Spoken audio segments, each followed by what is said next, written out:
Welcome all of you in the next lecture, which where we are discussing about the economic survey of this year. And already we have discussed chapter 1 in the last lecture, and also we have given you a brief introduction about the economic survey. So in the today's lecture, basically we are going to discuss about the chapter 2. So in the chapter 1, we have discussed about the World Economic Review and also about the state of Indian economy. So the survey in this first chapter summarizes the entire state of Indian economy, and it also gives the outlook for the next year. And now in the second chapter, what the survey discusses is about the basic structural reforms which the government has done in the past 8 years. So first of all, let me introduce what basically the chapter second of the economic survey is all about. So chapter 2 of the economic survey. So in this chapter, the survey basically compares two time periods. One is the time period of 1998 to 2002, and the second time period is about 2014 to 2022. So this was the Vajpayee-led NDA government, and this is the Prime Minister Modi-led NDA government. So basically the survey in the second chapter discusses these two time periods and says that the time periods are quite similar in terms of the economic reforms. So first of all, the survey says that during this period of 1998 or 2002, इस period के समय उस समय की government ने बहुत सारे ऐसे रिफॉर्म्स किए थे, ठीक है, many structural reforms, governance reforms, macroeconomic reforms. So economically that government did implemented many number of reforms, right? So this government implemented many number of reforms, ठीक है, to revive the economy,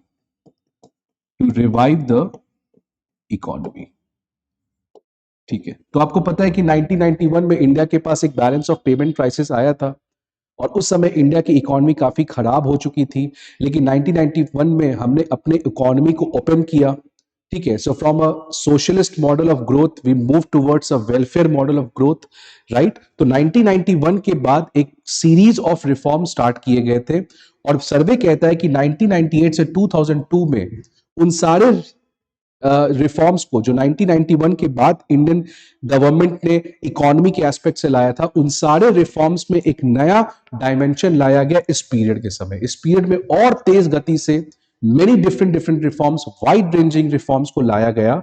but despite all those reforms, इतने economic reforms के लाने के बावजूद जो gain मिलना था, gain to the economy, right. So the gains, the dividends of such reforms which was expected, that did not happen. That did not happen. So despite all those reforms brought under this period, उसका फायदा देखने को नहीं मिला because of some external shocks. Because of some external shocks. मतलब something which was not under the government's control. उसकी वजह से कुछ ऐसे प्रॉब्लम्स खड़े हो गए जिसकी वजह से इस रिफॉर्म्स का जो फायदा मिलना था वो उतना मिल नहीं पाया, ठीक है. उसके बाद सर्वे कहता है कि जैसे ही ये एक्सटर्नल शॉक्स खत्म हुए, जैसे ही ये प्रॉब्लम्स जो टेम्पररी इन नेचर थे, the day when these problems ended, हमारी इकोनॉमी बहुत तेज रेट से ग्रो की between the year 2003 to 2007, right. So इस समय का जो भी रिफॉर्म था इस गवर्नमेंट को नहीं मिला अपने जब गवर्नमेंट थी, क्योंकि सम एक्सटर्नल शॉक्स थे. वो कौन कौन से शॉक्स थे वी विल बी डिस्कसिंग. तो उसकी वजह से इस समय despite all those reforms there was no dividend out of it. But once these external shocks, once these temporary problems faded away, then the real growth started between the year 2003 through 2007, and that's why this is also referred to as golden year of Indian economy. Golden year of Indian economy. ठीक है, बहुत अच्छा growth देखने को मिला। हमारा GDP was growing double as that of the world's average GDP. तो world average GDP grow कर रहा था 4% से, लेकिन इस समय India GDP right was growing at 8%। So इस समय काफी अच्छा ग्रोथ देखने को मिला। तो ये सेम सिचुएशन सर्वे कह रहा है कि इस समय भी यही चीज हुआ है। The same set of problems, the same set of reforms which the government of that period brought, the same thing is happening as of now.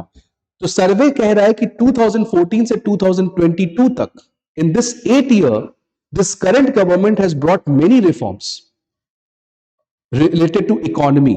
तो बहुत सारे गवर्नमेंट ने रिफॉर्म्स लाए इस पूरे 8 साल में, लेकिन again because of some external problems, because of some external problems इस समय ग्रोथ बढ़ नहीं पाया जितना बढ़ना चाहिए था। बिकॉज अभी आप देखोगे, अगर जीडीपी की बात करें तो जीडीपी हमारा पैंडेमिक के बाद से स्लो डाउन हुआ है, बट पैंडेमिक के पहले भी 2019 से 20 के बीच में भी हमारा जीडीपी केवल 4% से ग्रो किया था। So our GDP has started to decline before pandemic also. So survey कहता है दिस इज नॉट बिकॉज की गवर्नमेंट ने ऐसा कुछ रिफॉर्म नहीं किया है। गवर्नमेंट ने सारे रिफॉर्म्स लाए हैं, लेकिन प्रॉब्लम क्या है, there are some other issues which is affecting our Indian economy, and now because of pandemic and because of conflict in Europe वो प्रॉब्लम्स बढ़ गए। और जैसे ही ये प्रॉब्लम्स खत्म होंगे, जैसे पैंडेमिक खत्म होगा, conflict in Europe will come to end, और बाकी कुछ हिस्टोरिकल लेगेसी इश्यूज हैं वो जैसे ही रिजॉल्व हो जाएंगे तो इन रिफॉर्म्स का फायदा देखने को मिलेगा। ठीक है, so basically the survey compares these two periods, और वो कहते हैं कि गवर्नमेंट ने बहुत सारे रिफॉर्म्स लाए हैं अपने एस्पेक्ट से। Government has brought many reforms, GST, insolvency, bankruptcy code, ठीक है, national infrastructure pipeline, national monetisation pipeline.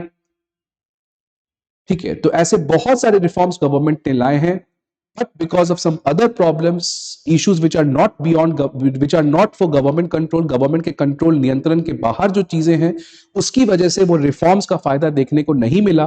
लेकिन सर्वे कहता है कि जैसे ही 2023 में, this year, suppose if the conflict ends, suppose new waves of Covid does not come, then now the dividend, now the gains because of that reform will come, और इसीलिए जब India will enter into Amrit Kaal तो इन reforms का फायदा देखने को मिलेगा। And that's why we are, the survey says that we are very optimistic that by this year, when the dust will settle down, the Indian economy will bounce back very strongly because of the structural reforms which this government has brought during this period.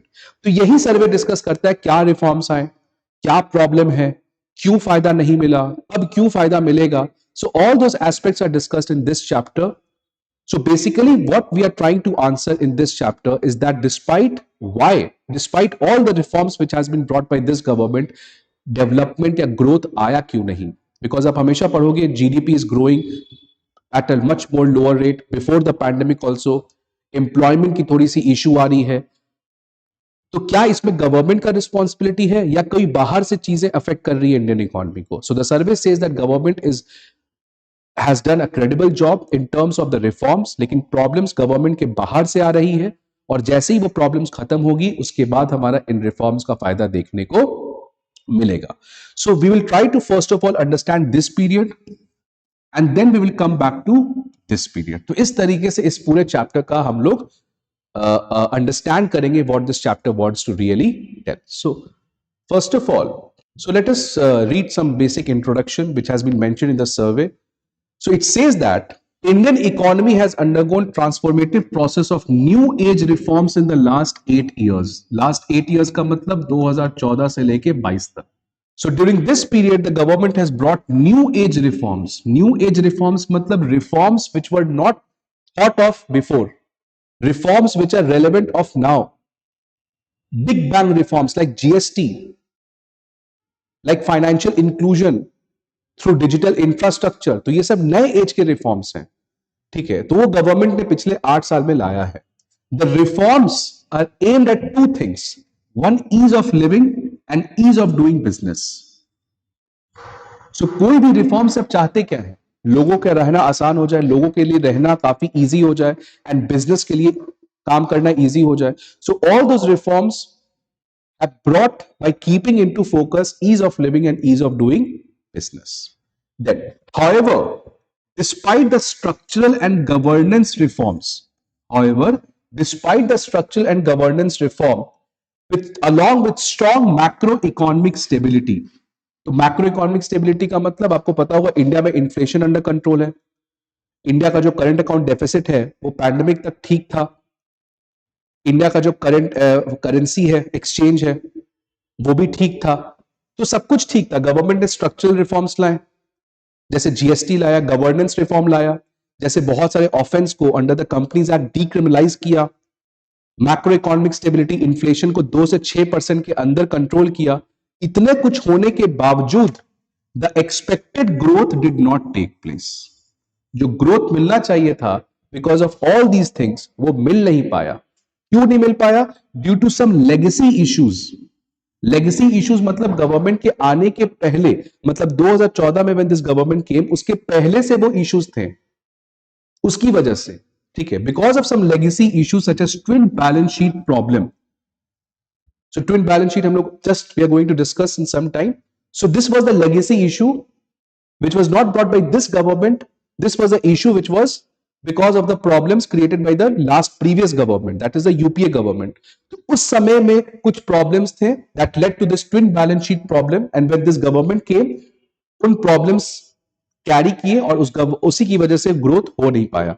So due to some legacy issues such as twin balance sheet problem and one of global shocks that followed. One of global shocks मतलब वही pandemic conflict in Europe. सो एक तो legacy issue था, जो government जब आई तो इस issue के साथ उसको हैंडल करना पड़ा, because this issue was not brought by government, this issue was brought by the last government, so that's why it is a legacy issue. And then the one of global shocks, तो global shocks में 2 shocks हो गए, pandemic and conflict in Europe, that followed. इसी की वजह से इन सारे reforms के बावजूद the Indian growth momentum did not pick up. Then this situation parallels to the period between this. यही सेम सिचुएशन आपको उस समय भी देखने को मिला था, when transformative reforms undertaken by the government had lacked growth returns due to temporary shocks in the economy. Once these shocks faded, the structural reforms paid the growth dividends from 2003. वही चीज जो हमने डिस्कस किया कि इस समय भी उस गवर्नमेंट ने बहुत सारे रिफॉर्म्स लाए थे, बट उसका फायदा देखने को नहीं मिला because of some temporary shocks. और जैसे ही वो टेम्पररी शॉक्स खत्म हुए, India's growth momentum picked up from 2003. तो that's why these two situations are quite similar to each other as per the survey. Now first of all will try to understand the reforms of 1998 to 2000. तो सबसे पहले आपको पता होगा initiation of the reforms कब हुआ था? 1991 में. तो 1991 में क्या हुआ था इंडियन इकोनॉमी के साथ? आपको पता है 1991 के पहले we were a closed economy. हमारी इकोनॉमी के हर एक एस्पेक्ट के ऊपर स्टेट का कंट्रोल हुआ करता था. कौन से इंडस्ट्रीज एस्टैब्लिश होंगे, which industries will be established in India, what they will be producing, how much they will be producing, what is the price of their produce, everything was controlled by the state, by the government.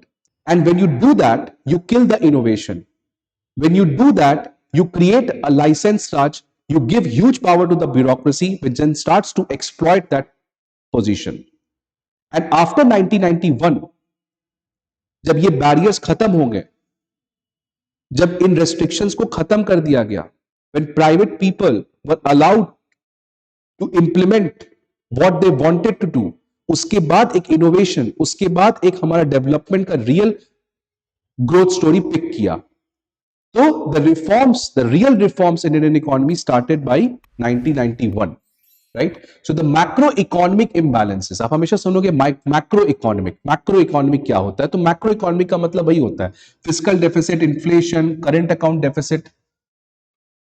So all those basic pillars of macroeconomic framework were at the trouble during the 1991. वो सारे macroeconomic fundamentals हिल चुके थे by 1991. India had a huge fiscal deficit, India had a huge inflation, and India had a large unsustainable current account deficit, which led to balance of payment crisis. In the last lecture of the economic survey, we have discussed what is current account deficit. So you can go and watch that if you have any problem with respect to current account deficit. वहां पे हमने बात किया है, ठीक है. तो इनकी वजह से the government was compelled to bring the reforms, right? So in response to this situation, the trade and investments were liberalized. India entered into a liberalized privatization and globalization era, LPG era. Now all those shackles which were holding the private people, all those shackles were broken and the private people were allowed to play a bigger role in Indian economy. So trade and investments were liberalized. Import licensing, how can you get the things imported? उसके लिए बहुत सारे license लगते थे. For example, I needed to import this pen, so I have to get that approval. ठीक है? So that process was huge, time taking, very cumbersome. You have to pay corruption to many officers. So now all those things were removed. Import licensing on almost all intermediate inputs and capital goods were done away with. New restrictions for the firms were simplified. The exchange rate, that is the currency exchange rate, was made flexible and allowed to depreciate to maintain the competitiveness. Again, in the last lecture, इसी basic concept को हमने cover किया था कि how does exchange rate, whenever the Indian currency depreciate का मतलब कि for example पहले $1 is equal to 50 था and now it is $1 is equal to 55. So the rupee has depreciated and the dollar has appreciated. So whenever my currency depreciates, my exports become competitive. But the import becomes costlier. ये हमने last lecture में discuss किया है. Was made flexible. Flexible का मतलब पहले क्या था कि $1 is equal to 50. Who decides it? So before 1991, it was fixed. It was fixed. It was completely controlled by the government. ठीक है, जो इंडियन स्टेट है पहले वो डिसाइड करता था कि $1 इक्वल टू 50 होगा या $1 इक्वल टू 45 होगा. लेकिन 1991 के बाद रिफॉर्म आया और ये कहा गया कि अब गवर्नमेंट इसको डिसाइड नहीं करेगी, rather it will be decided by the market supply and demand, market force of supply and demand. कितना सप्लाई है कितना डिमांड है उस पर डिपेंड करेगा. For example suppose $1 equal to 50 है, कल डॉलर की डिमांड बहुत ज्यादा बढ़ जाती है. सपोज अभी क्या है current today's currency rate is $1 equal to 50 and tomorrow the demand of dollar significantly increases. तो कभी भी जब किसी चीज की डिमांड बढ़ती है तो उसका प्राइस बढ़ता है. सो उस केस में क्या होगा, the dollar will appreciate and the rupee will depreciate. So will move to this situation. So this is what this reform was brought by 1991 कि now this exchange rate will not be fixed by government, rather it will be decided by the market force of supply and demand. कितनी उस currency की supply है कितनी उस currency की demand है वो डिसाइड करेगा कि what will be the exchange rate. So if the rupee demand increases, अगर रुपया का डिमांड बहुत ज्यादा बढ़ गया तो the currency Indian currency will appreciate and the dollar और any other currency will depreciate. So this reform was also brought in 1991. पहले हमारा everything was fixed, now the exchange rate was made flexible and allowed to depreciate to maintain competitiveness. ठीक है, the rupee was made fully convertible on the current account and partially on the capital account. Right now this is again जो हमने कल discussion किया था when we were discussing about the balance of payment. The balance of payment में in the last lecture we have discussed about what is current account and what is capital account, right? These both things we have already discussed. तो current account में हमने देखा था any transaction which does not alter or change the asset or liability of Indian residents and non-residents. ठीक है, so this we have already discussed. ठीक है, last class में हमने इसको बात किया था कि any transaction which Indian residents perform with the residents abroad, any such transaction जिसमें there is no change in the asset और लायबिलिटी, तो such transactions are mentioned in the current account. इसमें कौन कौन से होते हैं हमने बात किया था. Trades in goods and services, ठीक है, रेमिटांसेस, ठीक है. और कैपिटल अकाउंट में क्या होता है, एसेट और लायबिलिटी चेंज होता है. Example FDI, FPI, external commercial borrowings and others. ठीक है, लीव इट अभी. तो इस तरीके से करंट अकाउंट होता है और कैपिटल अकाउंट होता है बैलेंस ऑफ पेमेंट में. अब वो स्टेटमेंट क्या कह रहा है कि current account was made fully convertible. This is very important for prelims, आपके आ सकता है एग्जाम में कि current account was made fully convertible and capital account is made partially convertible. So what do you mean by fully convertible and what do you mean by partially convertible? तो fully convertible का मतलब क्या होता है कि after 1991 के बाद government ने एक बहुत बड़ा रिफॉर्म किया और गवर्नमेंट ने कहा कि करंट अकाउंट ट्रांजैक्शंस के लिए, for current account transactions, rupee will be made fully convertible. Government said that in 1991, the then government said that the rupee will be made fully convertible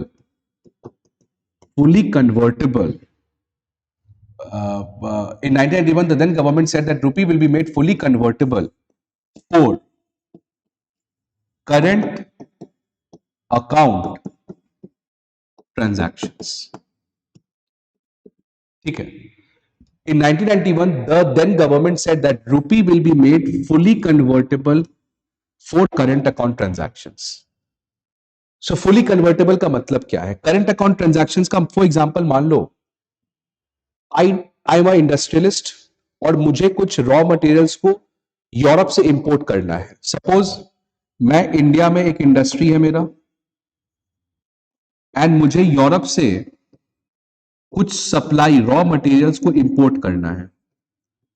ठीक है, I need to import raw material from Europe because मेरा industry जो India में है, I need to use those raw materials. तो how will I purchase those raw materials? I have to pay that country in dollar.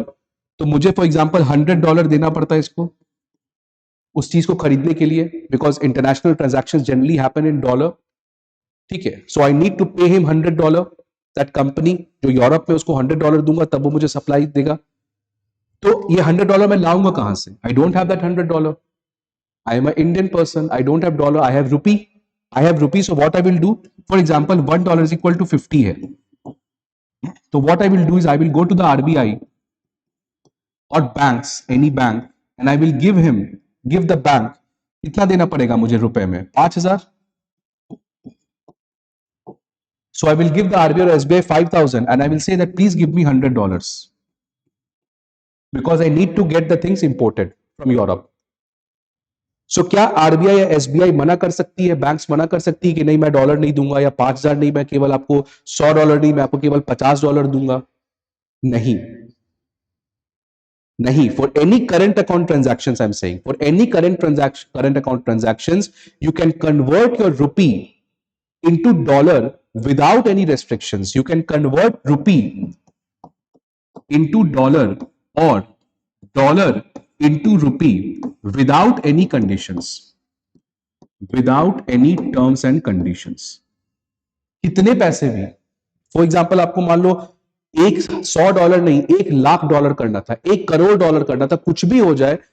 Now for current account transactions, that is for trade in goods and services, basically जितने भी trade हो रहा है, export import, उसके लिए क्या Rupee is not fully convertible. Yes, rupee is fully convertible. मतलब rupee can be converted into dollar without any restrictions which can be imposed by the government.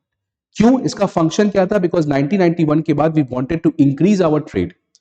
और अगर आप मान लो कल को इसको इंपोर्ट ही नहीं करने दोगे ये रॉ मटेरियल, तो ये बनाएगा कैसे?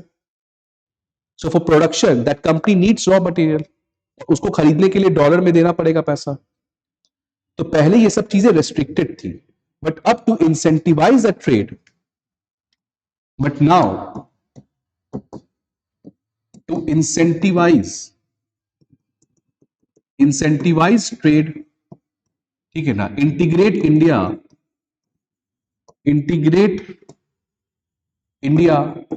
Into global supply chains,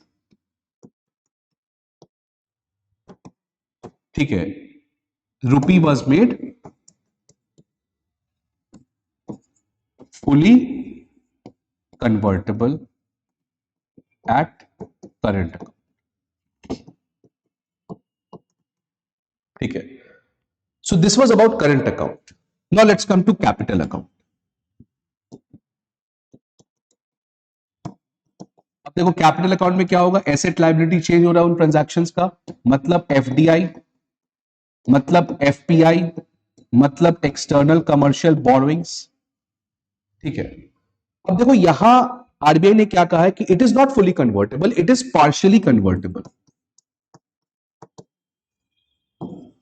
it is partially convertible. क्यों? क्या प्रॉब्लम हो गया कि इसको हमने फुली कन्वर्टेबल नहीं किए, इसको हमने पार्शियली कन्वर्टेबल किया? बिकॉज देखो इसका प्रॉब्लम है। सपोज आज 2023 में, suppose let's take example 2023 India की जीडीपी ग्रो कर रही है 10% से। Every people are very optimistic about Indian economy, the growth of India is taking place at double digits, 10% पे इंडिया ग्रो कर रहा है उस समय। तो क्या every country will try to invest in India? Right, every country will try to invest in India. तो बहुत ज्यादा कंट्री में पैसा आएगा बाहर से, तो मोस्ट ऑफ द कंट्रीज, मान लो यूएस, यूरोप, यहां के इन्वेस्टर्स आएंगे इंडिया में इन्वेस्ट करने। So they will come with their dollars, ये आएगा मान लो $100 इन्वेस्ट करने, ये आएगा $200 इन्वेस्ट करने। So in that case a lot of dollars will come to India. But suppose now let's come the year 2024, और 2024 में हमारा GDP, because our Indian economy is not that stable, कुछ भी हो सकता है कल को, मान लो कल को पैंडेमिक आ गया, ठीक है, तो जीडीपी 10% से 2% पे भी हो सकता है। उस केस में अब investors will think now it's a time to take back the money, क्योंकि इंडिया की इकोनॉमी 2% पे है, कल को अर्थक्वेक आ गया, कुछ भी आ गया, सुनामी आ गया हो, आवर इकोनॉमी माइट कोलैप्स, ठीक है। सो उस केस में the investors will try to take back their money, investors will try to take back their money from India, बाहर ले जाना चाहेंगे पैसा। तो बाहर ले जाएंगे तो अपने डॉलर्स को डिमांड करेंगे, जो डॉलर वो लेके आए थे वही डॉलर को वो डिमांड करेंगे। तो उससे क्या होगा? इंडिया के ऊपर डॉलर का प्रेशर बढ़ जाएगा, because a lot of people will now come and take away their dollar. तो इसी चीज को रोकने के लिए because this investments are very much volatile, it can come and it can go at any time, कभी भी इन्वेस्टर्स अपना पैसा निकाल भी सकते हैं। तो इसीलिए अगर आप अनलिमिटेड पैसा को आने दोगे तो प्रॉब्लम क्या है कि साल 2 साल के बाद वो बोलेंगे मेरा पैसा वापस भी दे दो। उस केस में शायद इंडिया के पास डॉलर ही ना हो पैसे देने के लिए, तो इंडिया ने उस डॉलर को कहीं और खर्च कर दिया हो। So to stop this thing, similarly for external commercial borrowings का मतलब क्या होता है? फॉर एग्जांपल इंडिया में कंपनी है रिलायंस, और ये है यूएस का एक बैंक। अब सपोज हमने ये लोन लिया है यूएस बैंक से, इंडिया में रिलायंस कंपनी ने यूएस बैंक से $100 का लोन लिया है। So such borrowings are known as external commercial borrowings when an Indian company takes loan from abroad. So for example, if Reliance has taken the loan from US bank, और उस समय $1 is equal to 50 rupees था, ठीक है, तो उस case में रिलायंस को कितना लौटाना पड़ेगा? 1 साल के बाद, मान लो 1 साल के लिए लोन लिया था, for 1 year Reliance took a loan from US bank for $100। Now after 1 year Reliance has to pay back to US bank, तो कितना पे करेगा? इफ $1 इज इक्वल टू 50, ठीक है, तो रिलायंस को कितना पैसा चाहिए एक साल के बाद? It needs 5,000 rupees. तो 5,000 रुपीज को वो डॉलर में कन्वर्ट करेगा और लौटा देगा $100, ठीक है। लेकिन कल को मान लो अगर $1 इज इक्वल टू 60 रुपीज हो गया, करेंसी इंडिया की डिप्रिशिएट कर गई, जो कि जनरली होती है ऐसी प्रॉब्लम्स, तो अब रिलायंस को कितना पैसा देना पड़ेगा एक साल के बाद? क्योंकि रिलायंस को तो $100 देना है, तो $100 के लिए उसको कितना रुपया चाहिए होगा? $100 इंटू 60 रुपीज, तो कितना हो गया? 6,000। तो पहले उसको केवल 5,000 चाहिए था, लेकिन because the currency has depreciated, now Reliance needs to give much more extra money, अब उसको देना पड़ेगा 6,000। So because this is the problem with external loans, that it is subjected to currency rate fluctuations, और इसकी वजह से हो सकता है कि रिलायंस के ऊपर इतना बर्डन बढ़ जाए कि Reliance might not have that amount of money. ये तो मैं छोटा सा एग्जांपल लिया हूं, 5,000 6,000, बट ये करोड़ों में होता है। And generally Reliance a very big company, but अगर एक छोटी सी कंपनी को आप खुला छूट दे दोगे कि जाओ अब जितना लोन लेना है बाहर से ले लो, तो कोई भी छोटी छोटी कंपनी सब बाहर से लोन ले लगेगी। लेकिन क्या उसके पास कैपेसिटी है कि कल को करेंसी डिप्रिशिएट करेगा so that country can pay that extra amount? No. इसीलिए इसका प्रॉब्लम बहुत ज्यादा होता है for this thing. Trades and goods and services ठीक है, बट कैपिटल अकाउंट ट्रांजैक्शंस के ऊपर अगर आप रोक नहीं लगाओगे तो ये काफी ज्यादा अनरेगुलेटेड हो सकता है। मैं भी कल को एक्सटर्नल कमर्शियल बोरिंग के अंदर लोन ले लूंगा, I will make a company, 2 दिन का कंपनी होगा, I will take $1 lakh from abroad. FDI FPI को अगर आप नहीं रोकोगे तो बहुत ज्यादा इन्वेस्टमेंट करेंगे, कल को निकाल लेंगे। तो this is very volatile, this is subjected to a lot of things. Inflation पे डिपेंड करता है, आपका करेंसी के रेटिंग्स के, इंडिया के गवर्नमेंट के रेटिंग्स पे डिपेंड करता है, इन्फ्लेशन पे डिपेंड करता है, करेंसी रेट फ्लक्चुएशंस पे डिपेंड करता है। तो इसीलिए this particular sector capital account is very subjected, very volatile. इसलिए गवर्नमेंट ने कहा है कि it will be partially convertible, मतलब अब रेस्ट्रिक्शंस है कि how much rupee I can convert into dollar और how much dollar can be converted into rupee. So for example American citizen wants to invest in India, तो क्या वो कितना भी एफडीआई ला सकता है या एफपीआई फॉरेन पोर्टफोलियो इन्वेस्टमेंट ला सकता है? उसके ऊपर रेस्ट्रिक्शंस है how much dollar will be converted to rupee, because अगर उसको इंडिया में इन्वेस्ट करना है तो रुपी में करना पड़ेगा, तो वो डॉलर लेके आएगा और वो रुपी में कन्वर्ट करेगा। तो क्या वो अनलिमिटेड कन्वर्शन कर सकता है? नहीं। इसलिए कैपिटल अकाउंट पे हमारा जो रुपी है it is partially convertible. In future हो जाएगा ये fully convertible when Indian currency strong, when Indian FDI FPI का जो इन्वेस्टमेंट इंडिया में आता है वो स्टेबल है, बहुत ज्यादा फ्लक्चुएशंस नहीं है, तो in future it might happen. But अभी क्या है, दैट्स व्हाट द सर्वे, और आपको पता ही होगा इसके बारे में। So that's what it is written कि the rupee was made fully convertible on the current account and partially on the capital account, and this happened during the 1991 reforms. Okay. Continuity in reforms with a renewed impetus. मतलब ये जो reforms 1991 से चल रहे थे, ये सारे reforms, इसको एक नया push मिला. This reforms get new boost at the end of the year. That means from the period of 1998 to 2000 and 1998 to 2000. So these reforms got a huge major push by the Vajpayee government. उन्हीं reforms के ऊपर और ज्यादा reforms लाए गए इस particular period में। कौन-कौन से reforms लाए गए थे? Let us see. First, investments were liberalized. ठीक है, और ज्यादा liberalization किया गया, ठीक है, to encourage FDI, क्योंकि इंडिया was needing investment, बाहर से investment चाहिए इंडिया को, इसलिए liberalize किया गया। The telecom sector was reformed by a new telecom policy 1999. तो new telecom policy आता है 1999 में, जिसके अंदर टेलीकॉम सेक्टर को भी काफी ज्यादा लिबरलाइज किया गया। It was open for private sector participation with a strengthened regulatory regime. TRAI, तो ट्राई क्या है? It is a telecom regulatory authority of India which regulates the entire telecom sector. So एक तरफ आपने प्राइवेट सेक्टर को participation allow किया, और second आपने क्या किया? एक रेगुलेटरी बॉडी लाया जो कि ये इंश्योर करेगा कि this private sector participation takes as per the law, takes as per the, मतलब कंपटीशन इनके बीच में फेयर होना चाहिए। They should not practice something non competitive thing. Change from the fixed to revenue sharing model, this was a very very big reform. Fixed to revenue share model का मतलब क्या होता है ये समझो आप। So change from, this was a very important reform which was brought in the telecom sector.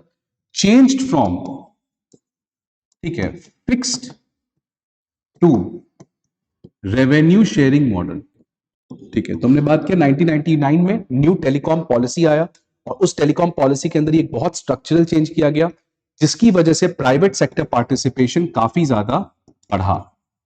तो पहले केवल बीएसएनएल, एमटीएनएल यही सब था, उसके बाद केम, ठीक है, एयरटेल आया, वोडाफोन आया, ठीक है, और भी बहुत सारे कंपनीज आए थे। तो फिक्स टू रेवेन्यू में ऐसा क्या चेंज हो गया कि it led huge private participation. So see for example this person, ठीक है, this person wants to operate a telecom, wants to get a telecom licence, ठीक है, इसको अपना एक नया सिम, एक नया कंपनी खोलना है, फॉर एग्जांपल एयरटेल, तो मान लो मुझे कुछ और खोलना हो, ठीक है। So this person wants to bring a new telecom company, ठीक है। तो उसके लिए पहले इसका कंडीशन क्या था कि this person needs to pay 10 crore. For example let us, I am just giving example, this is known as fixed price model, fixed model, irrespective of, आपने तो 2 दिन की कंपनी है, अभी आप रेवेन्यू जनरेट भी नहीं कर रहे हो, मान लो आप रेवेन्यू जनरेट भी कर रहे हो फॉर एग्जांपल 10 लाख का, आप हर साल केवल 10 लाख कमा रहे हो, but still government has fix कि कोई भी नया टेलीकॉम कंपनी अगर खोलोगे तो आपको एक फिक्स प्राइस देना पड़ेगा, that is 10 crore every year. तो ये तो खोल ही नहीं पाएगा, because this person only has 10 lakh, अभी इसकी कंपनी स्टार्ट ही हुई है, तो अभी इसका जब पहला साल 2 साल का जनरेशन है रेवेन्यू, वो केवल 10 लाख है, और आपने फिक्स कर दिया 10 crore. So this company can never give 10 crore. तो इसीलिए टेलीकॉम लाइसेंस पहले काफी ज्यादा कंट्रोल था, नई कंपनीज आ ही नहीं पा रही थी, बिकॉज गवर्नमेंट ने बहुत बड़ा ये प्राइस कैप लगा रखा था कि आपको इतना दोगे तभी आपको नया टेलीकॉम लाइसेंस मिलेगा, या आप हर साल कितना देना पड़ेगा। अब क्या कर दिया गवर्नमेंट ने, now if this person wants to get a telecom license, उसको अपना नया टेलीकॉम कंपनी बनाना है, so now that person does not need to pay a fixed model, उसको कोई फिक्स प्राइस नहीं देना है, जितना उसका रेवेन्यू है उसका एक सर्टेन परसेंटेज उसको गवर्नमेंट को देना है, सर्टेन परसेंटेज टू गवर्नमेंट। सो अब तो ये खुश है, इसका 10 लाख भी आएगा तो उसका 10% देना है, तो 1 लाख देना है। कल को 2 करोड़ इसका टर्नओवर आया, रेवेन्यू आया, तो 2 करोड़ का वो 10% देगा, 20 लाख। तो now it will depend upon how much revenue exactly it is generating. तो अब छोटे कंपनीज भी आ सकते हैं, पहले क्या था 10 करोड़ देने का, ठीक है, पावर किसके पास होगा, रिलायंस के पास, इसलिए सबसे पहली कंपनी उस समय रिलायंस थी प्राइवेट में, उस समय का जो रिलायंस था। बट अब क्या है, छोटे कंपनीज भी आ सकते हैं, बिकॉज अब कोई फिक्स प्राइस नहीं देना है, जितना कमाओ उसका दो। तो कल को मैं 10 लाख क्या मैं 2 लाख कमाऊंगा, उसका मैं पैसे दूंगा।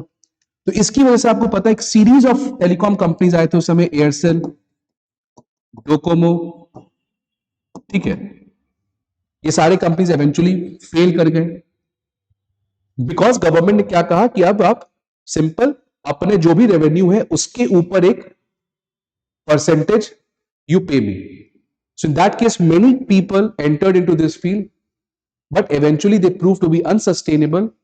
ठीक है, but private sector participation काफी ज्यादा ensure किया गया. So this was a very important reform from fixed to revenue.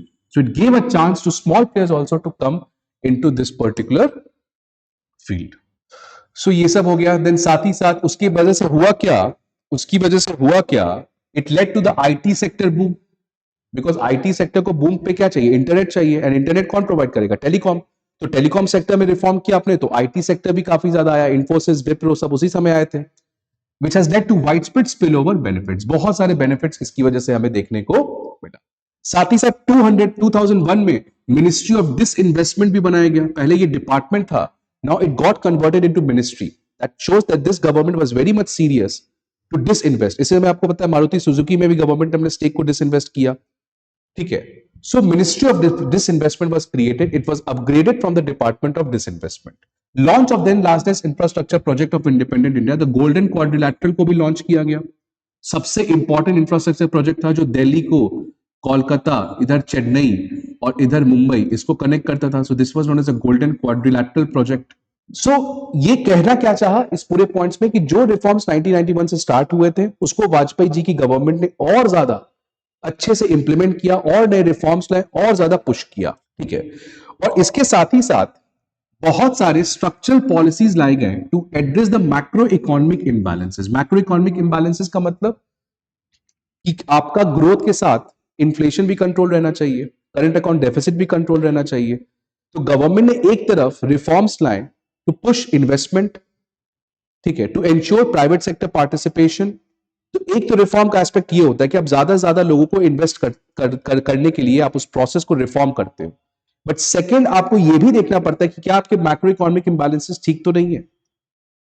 ठीक है, तो उसके लिए गवर्नमेंट ने क्या किया, गवर्नमेंट ने FRBM एक्ट लाया, physical responsibility budget management act. इसके अंदर फिजिकल डेफिसिट टारगेट को लिमिट किया गया। अब फॉर एग्जांपल कल को मान लो एक बहुत बड़ा क्राइसिस आ जाता है, मुझे इकोनॉमी को रिफॉर्म करना है, तो रिफॉर्म करने के लिए मैं क्या करूंगा, नए नए प्रोजेक्ट्स करूंगा, तो गवर्नमेंट लोन पे लेगी और देते रहेगी लोन, है ना। हो सकता है ये चीज, फॉर एग्जांपल आपके पास मान लो क्राइसिस आ गया, तो आप क्राइसिस निकलने के लिए क्या करोगे, लोन लोगे। आपको क्राइसिस आ रहा है, आप लोन ले रहे हो, फिर नया क्राइसिस आ रहा है, फिर आप नए लोन ले रहे हो। इससे आपका गुजारा तो चल रहा है, बट लोन चुकाना भी तो पड़ेगा, है ना। कब तक आप लोन से भागोगे। तो this is a problem with physical deficit, अगर गवर्नमेंट की ज्यादा हो जाती है तो। इसलिए गवर्नमेंट को ऐसा नहीं कि रिफॉर्म करने के लिए कितना भी लोन लो, कितने भी खर्च करो, सबको पूरे इंडिया में सबको 1-1 लाख रुपए हर महीने बांटते चलो, ये भी गवर्नमेंट कर सकती है लोन लेके। But at the end the government will have to pay the interest, और इंटरेस्ट देगा कौन, फ्यूचर जनरेशंस, क्योंकि लोन आप लोगे, चुकाएगा कौन, फ्यूचर जनरेशंस। तो आप उसके ग्रोथ को खत्म कर रहे हो। So to ensure inter generational equity, to ensure inter generational equity, you have to limit how much you take the loans. और ये पहला कदम उठाया गया गवर्नमेंट ने FRBM एक्ट के अंदर, जहां पे फिजिकल डेफिसिट को कंट्रोल किया गया। और ये देखो हमारा फिजिकल डेफिसिट पोस्ट FRBM के बाद हमारा फिजिकल डेफिसिट जो है वो कॉन्स्टेंटली डिक्लाइन किया। So this is known as macroeconomic stability. Second, deregulation of interest rate. Interest rate जो बैंक्स चार्ज करता था लेंडिंग और डिपॉजिट पे, उसको भी डी रेगुलेट किया गया। इट वाज अब अपने से बैंक डिसाइड कर सकता है। Enactment of the SARFAESI act. तो सार्फेसी एक्ट में क्या है कि फॉर एग्जांपल मैंने कोई लोन ले रखा है बैंक से, और मैंने कोलैटरल में अपना घर रखा था, I have kept my house as a collateral, और कल को मैं लोन नहीं चुका पा रहा हूं। तो पहले क्या था कि अगर बैंक्स को आपके घर को लेना है बिकॉज आप लोन नहीं चुका पा रहे हो, तो बैंक्स को कोर्ट जाके परमिशन लेना पड़ता था, अदर थिंग्स, बहुत कंबरसम प्रोसेस था। But now under the SARFAESI act, one of the reforms which was made is that the banks can take your house, your collateral, without the intervention of the court, without the intervention of the court. This was one of the provision which was brought under the SARFAESI Act. इसके अलावा bad banks and other things भी थे, but this was one of the major reforms under the SARFAESI Act. So it allowed the banks to recover their dues by proceeding against the secured assets. Secured assets मतलब जो भी assets हम जो भी हमारा जो collateral है of the borrower, secured assets of the borrower, that means nothing but collateral.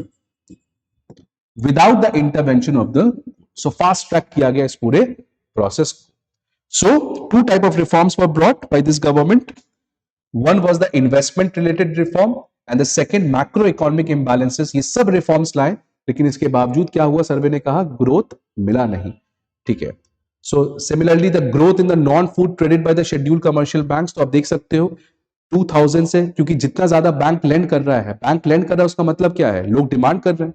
Bank loan कब देगा, जब लोग डिमांड करेंगे। लोग डिमांड ही नहीं करेंगे तो बैंक का लोन कम है। तो आप देख सकते हो इस पूरे पीरियड में बैंक का loan is increasing. That shows that more and more industries are coming and they're investing, they're requiring loans, they're taking loans. So that is a good picture.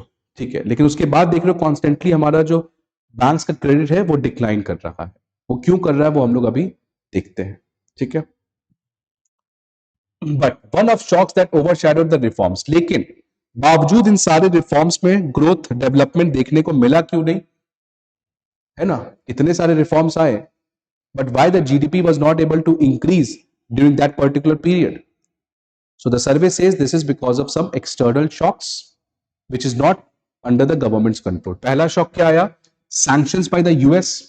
जब इंडिया ने 1998 के पोखरान में न्यूक्लियर टेस्ट किया तो उसके बाद US ने India के ऊपर बहुत सारे इकोनॉमिक सैंक्शंस लगा दिए, तो उसको इंडिया को बहुत ज्यादा प्रॉब्लम आ गया। सेकंड, इस पीरियड के समय 2 सक्सेसिव ड्राउट्स आए थे, so 2 successive droughts also came during this period. तो ये भी एक प्रॉब्लम आ गया एक्सटर्नल। अब इसमें गवर्नमेंट क्या करेगी, अब मॉनसून ही नहीं हो रहा तो उसमें गवर्नमेंट का तो कोई हाथ नहीं है।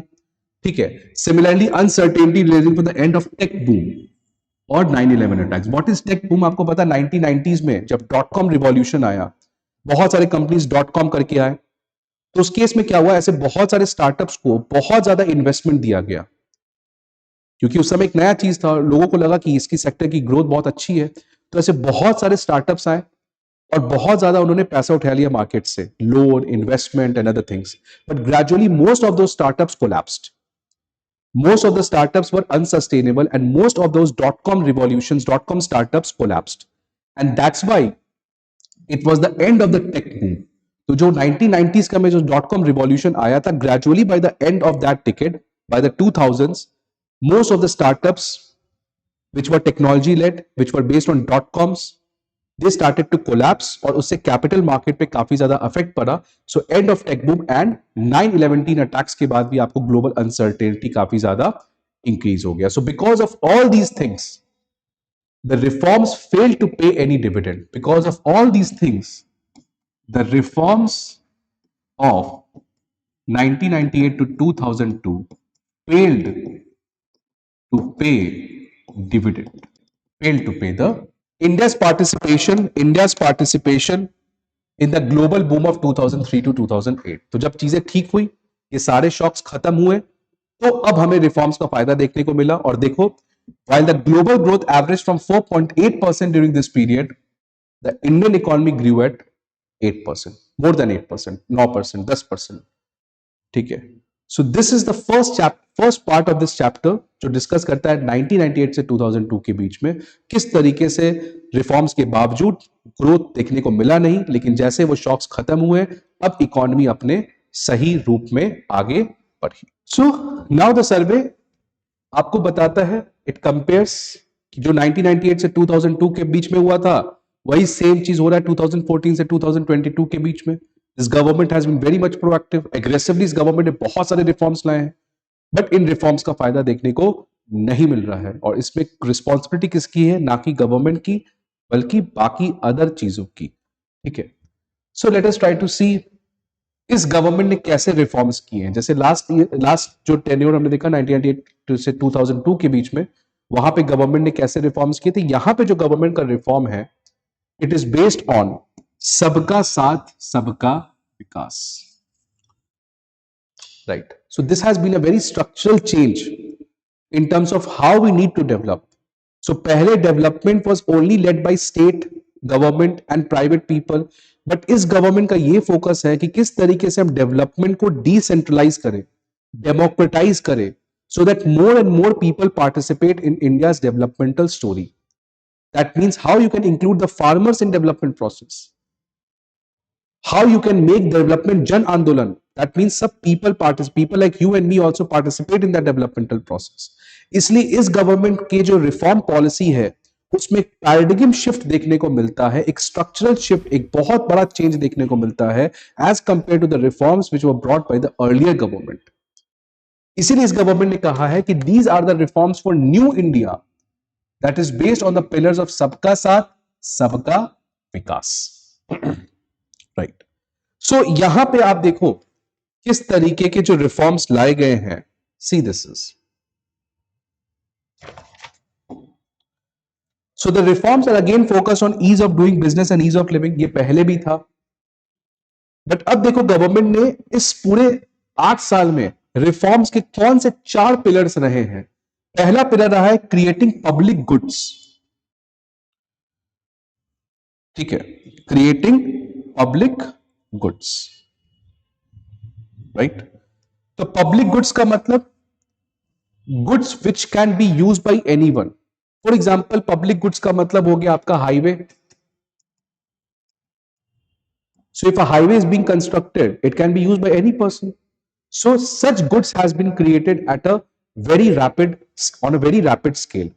Public goods. Second, public digital infrastructure. Public digital infrastructure का मतलब UPI, DigiLocker. So these are public goods. So public goods मतलब goods, assets, which is not for one specific class. Rather, it can be used by any set of people in any part of the India. So government ने ऐसे public goods काफी ज्यादा create किए हैं. Will see what are those public goods. And second, trust based governance. You know, without trust you can never have social capital. Without trust you can never have social capital. जब trust होता है तो reform जल्दी आते हैं.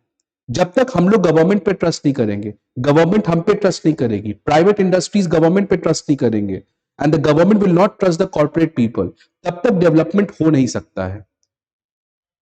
सो that's why we have to trust each other.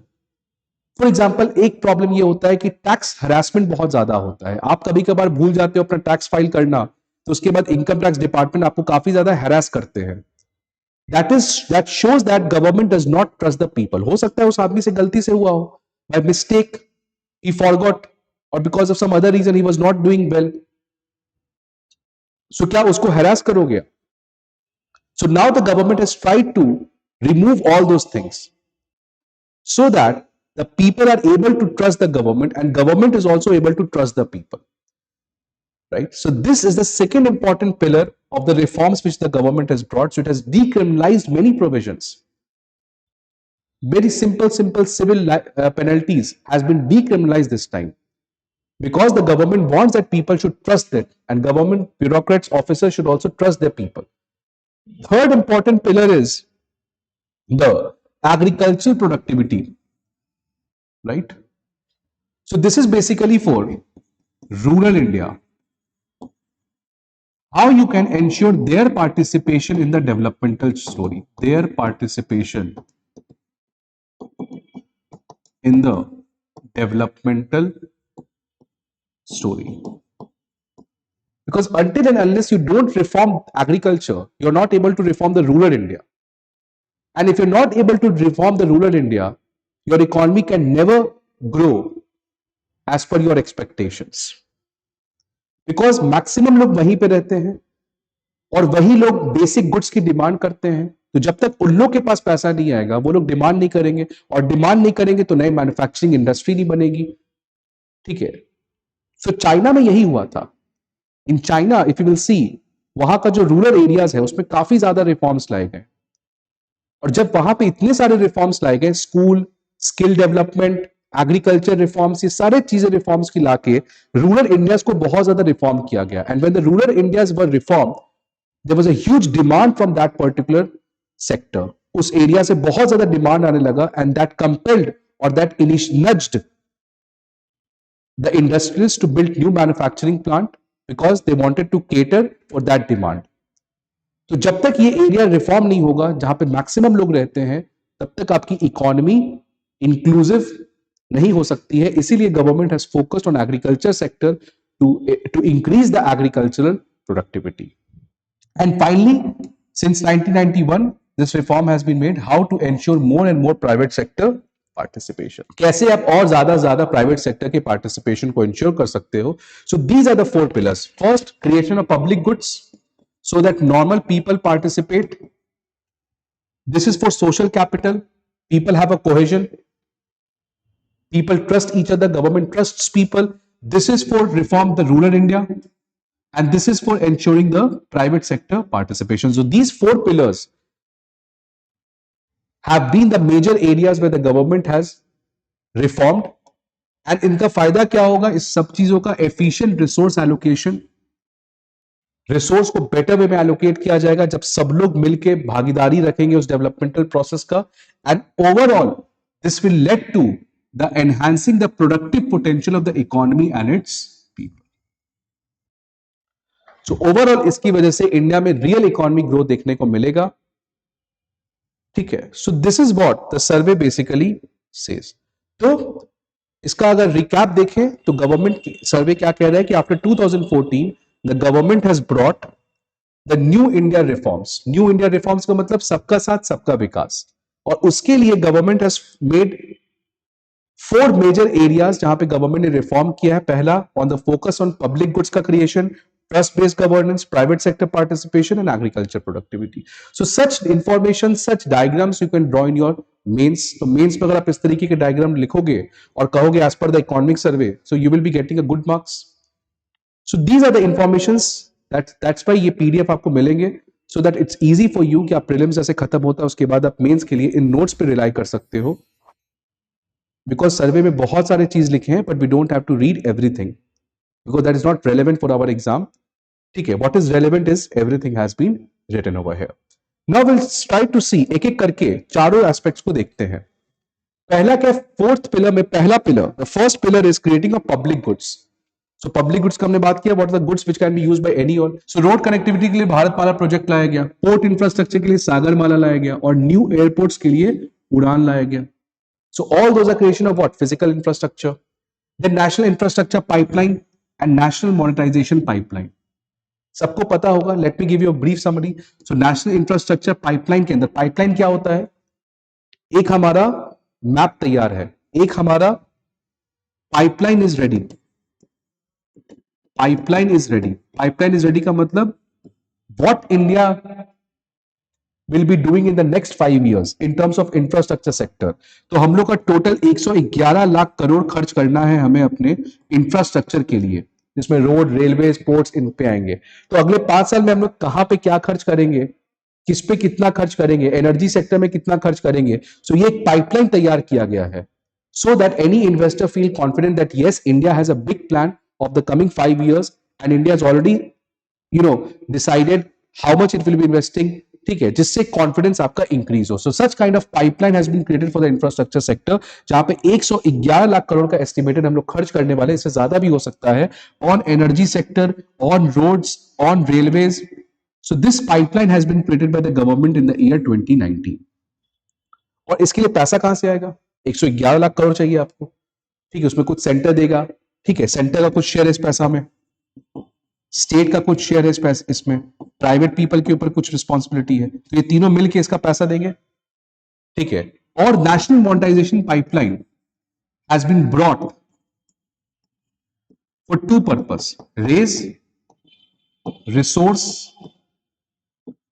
For national infrastructure pipeline, इसमें पैसा आने के लिए, पैसा कहीं से चाहिए गवर्नमेंट को, तो इसके थ्रू गवर्नमेंट पैसा लाएगी। And second, to enhance the productivity of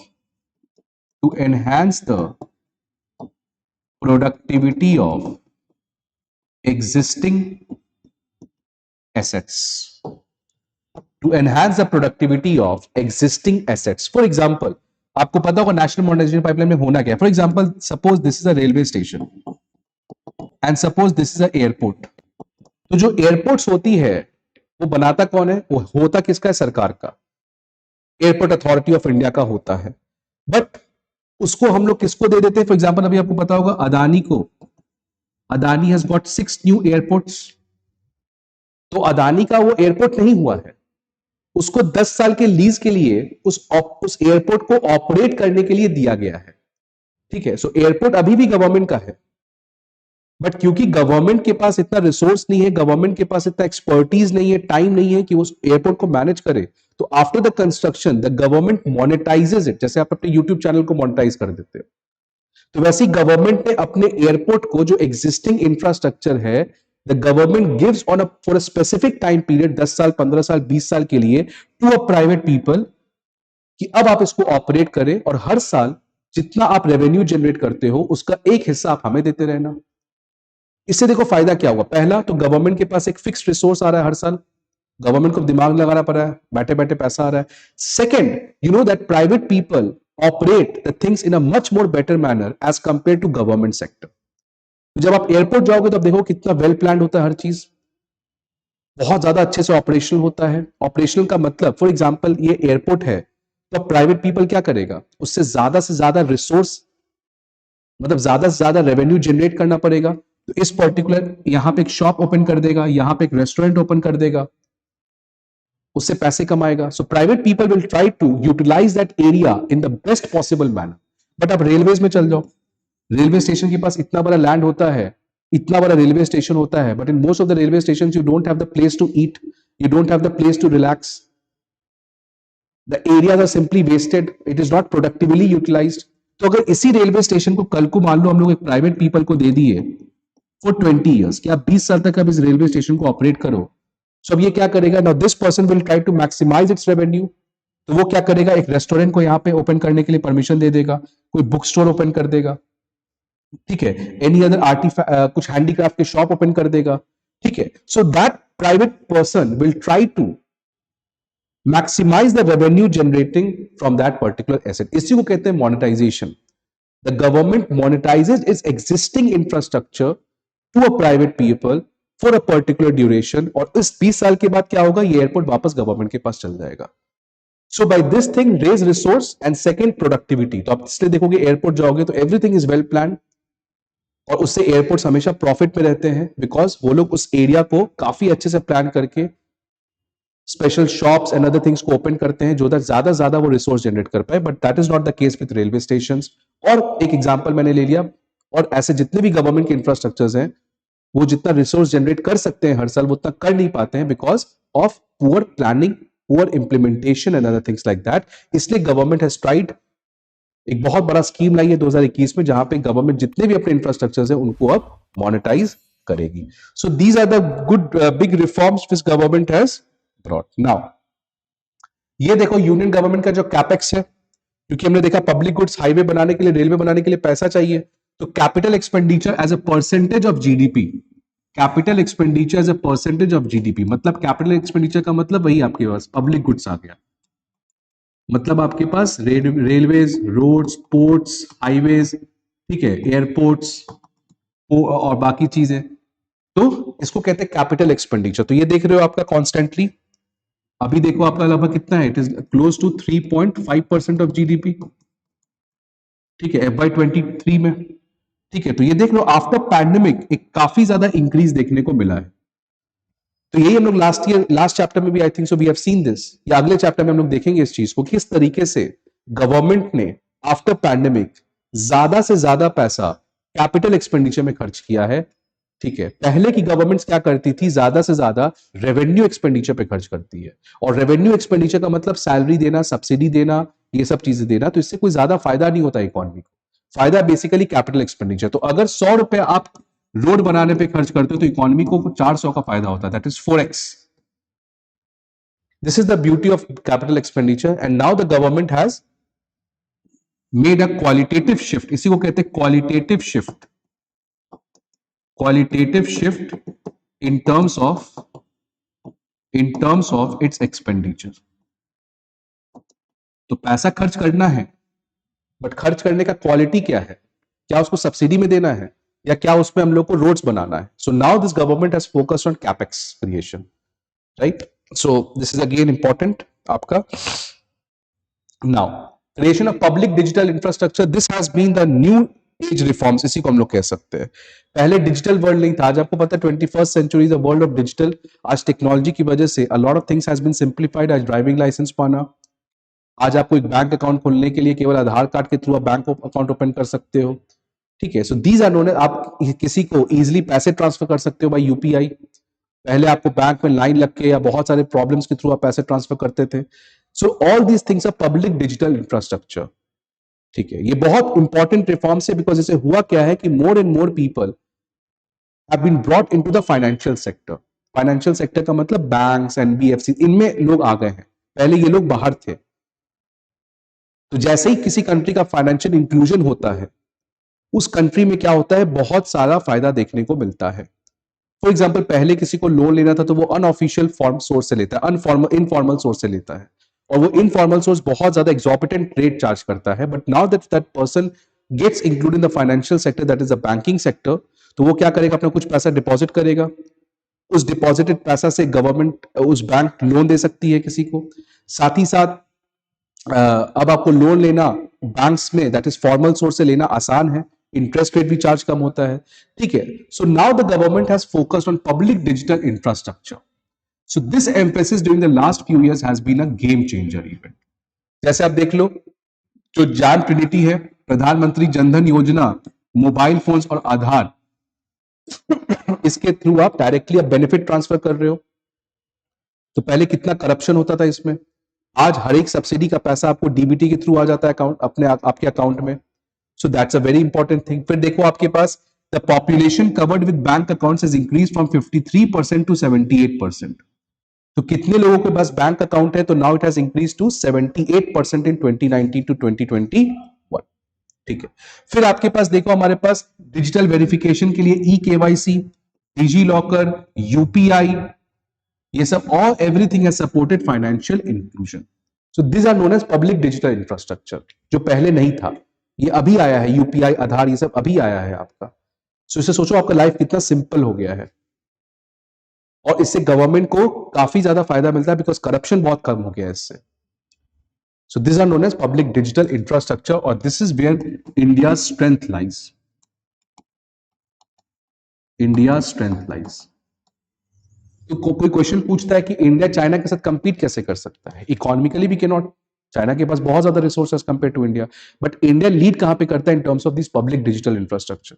तो आज इंडिया के डिप्लोमेसी में किस तरीके से हम यूपीआई इंफ्रास्ट्रक्चर को बांग्लादेश में ले आए, किस तरीके से हम डिजी लॉकर का फैसिलिटी अफ्रीकन कंट्रीज में ले जाए, किस तरीके से टेक्नोलॉजी को यूज करके लोगों का लाइफ सिंप्लीफाई करना, there the government of India's जो इंडिया का है strength lie, because India has a huge technological sector, very robust technological sector, and India can leverage that strength in terms of its diplomacy.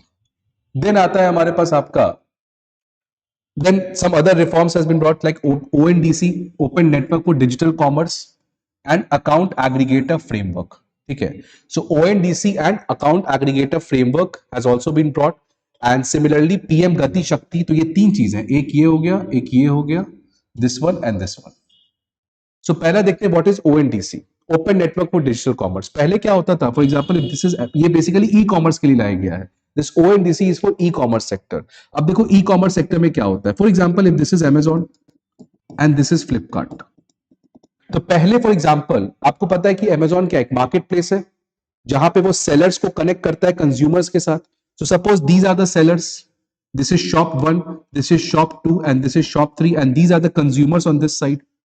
तो पहले इस seller को क्या करना पड़ता था, Amazon पे आके रजिस्टर करना पड़ता था और आपको Amazon का ऐप डाउनलोड करके इस यहां पे आके आपको अपना जो whatever you want to buy you can buy. So this is known as platform centric model. इसको हम लोग कहते हैं platform centric model. So platform centric model का मतलब everything depends on platform. For example, this seller 1 does not register with Amazon और Amazon ने seller 1 को register करने से मना कर दिया कि नहीं आपको मैं register नहीं करूंगा. ठीक है, तो आप जो कंज्यूमर है ये तो आप कभी कनेक्ट ही नहीं कर सकते हो seller 1 के साथ थ्रू Amazon, क्योंकि Amazon पे वो रजिस्टर्ड नहीं है. So that's why everything depends on this Amazon platform. Which seller it wants to register, it will depend upon the Amazon. तो इसलिए कभी कभार एक्सप्लॉयटेटिव प्रैक्टिसेस भी करते थे ये कंपनीज. सिमिलरली आपको फ्लिपकार्ट में जाके सेलर की तरह रजिस्टर करना पड़ेगा and then you can buy, consumers can buy. But अब क्या है, the government is trying to shift from platform centric model to open source model.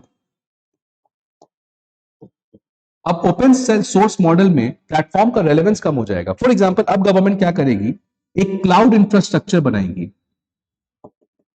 उस क्लाउड इंफ्रास्ट्रक्चर में जाके कोई भी सेलर अपने आप को रजिस्टर कर सकता है, एनी सेलर. अब Amazon पे आपको रजिस्टर नहीं करना है, आप जाके इस क्लाउड इंफ्रास्ट्रक्चर में जाके रजिस्टर कर लिए. नाउ अब क्या करेगा, Amazon का जो अपना प्लेटफॉर्म है वो इस क्लाउड से कनेक्ट हो जाएगा. सिमिलरली फ्लिपकार्ट जो है वो इस क्लाउड से कनेक्ट हो जाएगा. मतलब अब as a seller you don't have to register individually on Amazon और Flipkart, you simply have to get registered on the cloud infrastructure and now the Amazon will connect itself to this cloud. So now all those sellers which are registered over here, they will be directly visible over here. अब इस case में there is no real power with this Amazon platform, कि अब Amazon के पास कोई power नहीं रहा है किसको रजिस्टर करना है किसको डी रजिस्टर करना है. तो अब क्या उससे एक्सप्लॉयटेटिव प्रैक्टिसेस जो हो वो खत्म हो जाएंगे. So this is known as open source model. Any seller can join this cloud infrastructure and by that they can directly automatically get visible on that platform. तो इसके वजह से एक और फायदा होगा कि आज केवल Amazon Flipkart है, कल को बहुत सारे ऐसे प्लेटफॉर्म्स आ सकते हैं, क्योंकि सिंपली करना क्या, आपको इस क्लाउड से कनेक्ट करना है. ठीक है, that's it. So this is known as ONDC, Open Network for Digital Commerce. That is, the attempt has been made to shift from platform centric to open source model. ठीक है, इससे क्या होगा, ये पूरा सेक्टर डेमोक्रेटाइज हो जाएगा, revolutionise हो जाएगा. ठीक है, इसका रिस्पॉन्सिबिलिटी आपको DPIIT को है, which works under the Ministry of Commerce and Industry. तो उसी को ये काम दिया गया है करने के लिए. Then second is account aggregator framework. तो account aggregator framework का मतलब क्या होता है, for example I am a person, मेरे पास कुछ बैंक्स में अकाउंट है, मेरे पास कुछ इंश्योरेंस प्रोडक्ट है, मैंने कुछ लोन ले रखा है कहीं और से, तो इतने सारे अकाउंट्स पे मैं ट्रांजैक्शन कर रहा हूं. ठीक है, सो for example I have a loan, मेरा कुछ इंश्योरेंस प्रोडक्ट भी चल रहा है, मेरा कुछ बैंक अकाउंट है in SBI, in Axis Bank, in HDFC. तो ये सारा स्कैटर्ड है, all these things are scattered. तो अकाउंट एग्रीगेटर फ्रेमवर्क के अंदर क्या होगा, now there will be a private person who will try to aggregate all those accounts, who will try to aggregate all those accounts. For example, this is the account aggregator, this will be a private company, it will be a private company. ये क्या करेगा, with the consent of this individual, इस individual के बहुत सारे accounts हैं, कौन कौन से अकाउंट्स है, बैंकिंग अकाउंट है, इंश्योरेंस अकाउंट है, बैंक्स में भी इसके 5 जगह अकाउंट है, इंश्योरेंस अकाउंट है, ठीक है, कहीं से इसने लोन ले रखा है, ठीक है, तो ऐसे बहुत सारे अकाउंट्स हैं उसके, इन सबको एग्रीगेट करके एक जगह लाना, this is known as account aggregation, ठीक है। तो this company account aggregator will ask the person that क्या मैं आपके बैंक के डिटेल को बैंक से ले सकता हूं, so that I can put this information in at one point of place. तो ये इससे परमिशन लेगा, कंसेंट लेके कि हाँ ठीक है, आप मेरा डिटेल मेरे बैंक से ले सकते हो। सो bank will provide them the details, similarly insurance company, similarly these companies, and all those list things will be listed at one place. So these are known as account aggregator framework. तो ये भी बहुत important है technological reform which the government has tried to brought. And then PM Gati Shakti. तो PM Gati शक्ति में क्या है कि आपको पता है कि इन फ्यूचर हम लोग बहुत ज्यादा इंफ्रास्ट्रक्चर सेक्टर के रिफॉर्म करने के लिए प्रोजेक्ट्स ला रहे हैं, रोड्स बनाएंगे, रेलवेज बनाएंगे and other things like that. लेकिन ये सारे मिनिस्ट्रीज जो है, ministry of railway, ministry of road transport and highway, ठीक है, मिनिस्ट्री ऑफ पोर्ट शिपिंग, ये सारे मिनिस्ट्री अलग अलग तरीके से काम करते हैं, तो उससे इनके बीच में कोई कोऑर्डिनेशन नहीं होता। तो किस तरीके से हम लोग एक ऐसा डिजिटल प्लेटफॉर्म बनाए, एक डिजिटल प्लेटफॉर्म बनाए जहां पे मान लो कि ये रोड बन रहा है, ठीक है, सो इस डिजिटल प्लेटफॉर्म पे मिनिस्ट्री ऑफ हाईवे का this road project is visible, और सपोज यहीं से रेलवे ट्रैक जाना है, this is the railway track, this is the roads. तो डिजिटल प्लेटफॉर्म में क्या होगा, ये सारे मिनिस्ट्रीज का, ऐसे 16 मिनिस्ट्रीज का जितने भी काम चल रहे हैं, everything will be provided in a single digital platform, so that ये दोनों कोऑर्डिनेट कर सकते हैं अपना काम, है ना, रिसोर्स को शेयर कर सकते हैं कि अच्छा ठीक है, तुम्हारा रोड यहां से बन रहा है, मेरा रेलवेज यहां से बन रहा है, so let us coordinate at this junction. यहां पे हम लोग कोऑर्डिनेट कर सकते हैं आपस में, सो दैट डिले ना हो। ऐसा नहीं कि रोड के चक्कर में रेलवे का काम रुका हुआ, उस तरीके से हम प्लान करें।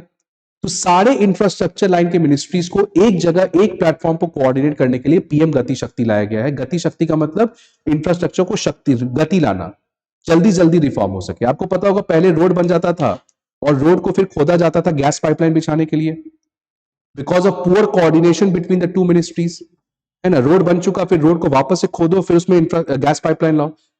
बट अगर ये पहले ही पता रहता कि वहां से रोड बनना है और गैस पाइपलाइन भी बिछना है, so those two ministries would have coordinated initially. तो अब बाय पीएम गति शक्ति ये कोऑर्डिनेशन का जो गैप था उसको खत्म किया जाएगा bye technology. So this is again a very important reform. इस तरीके से गवर्नमेंट ने इस साल, इस पूरे टेन्योर में bulk of focus public digital infrastructures को बनाने में दिया है। Then trust based governance, again second pillar. तो इसमें आपको इंसॉल्वेंसी एंड बैंक्रप्सी कोड, ये क्या होता है ये आगे हम लोग देखेंगे।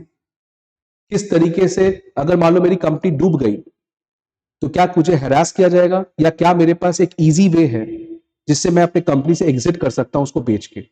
सो that is insolvency and bankruptcy code. So when you get bankrupt, how can you make a safe exit out of that company. Then RERA, आपको पता है रियल एस्टेट में बहुत ज्यादा ट्रांसपेरेंसी, पहले बहुत करप्शन था। आप पैसा देते थे एक रियल एस्टेट कंपनी को, वो पैसा वो कहीं और इन्वेस्ट कर देता था और आपका जो प्रोजेक्ट है वो रुक जाता था।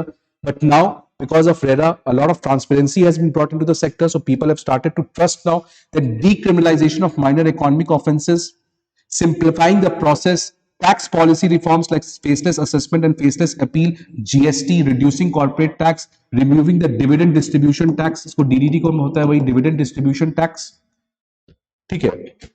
सो इस तरीके के रिफॉर्म्स लाए गए हैं so that people can trust the government, ठीक है। तो faceless assessment and faceless appeal में क्या होता था कि पहले आपके असेसमेंट के लिए, फॉर एग्जांपल मान लो मैं एक इनकम टैक्स डिपार्टमेंट का ऑफिशियल हूं, मैंने इस आदमी का एसेस किया, तो मैं इसको हैरास भी कर सकता हूं because I know that I whom I am assessing. But अब क्या है, the computer automatically appoints any person to assess any person.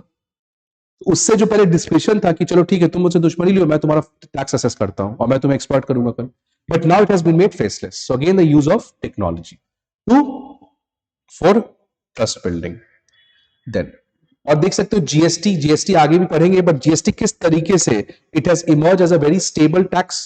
तो देखो ये आपका एवरेज मंथली, मतलब एक महीने में ऑन एन एवरेज कितना कलेक्शन होता है। तो देखो पहले ये 1 लाख से कम था, तो हर महीने 1 लाख करोड़ से कम खर्च कलेक्शन होता था जीएसटी का, बट आज हमारा ये 1.5 लाख करोड़ पर मंथ का एवरेज टैक्स कलेक्शन की तरफ हम लोग FY23 में बढ़ रहे हैं। So GST was again a big bang reforms. ठीक है, शुरू में दिक्कतें आई इंप्लीमेंट करने में, बट आज देखो किस तरीके से GST has revolutionised the indirect tax regime, right. Then promoting the private sector, so private sector के लिए भी जो ये तो 1991 से हमारा चल रहा है, ठीक है, प्राइवेटाइजेशन ऑफ एयर इंडिया किया गया, तो और बहुत सारे पीएसयूज को भी हम प्राइवेटाइज कर रहे हैं, ठीक है। और साथ साथ आपको पता है गवर्नमेंट का new public sector enterprise policy आया है।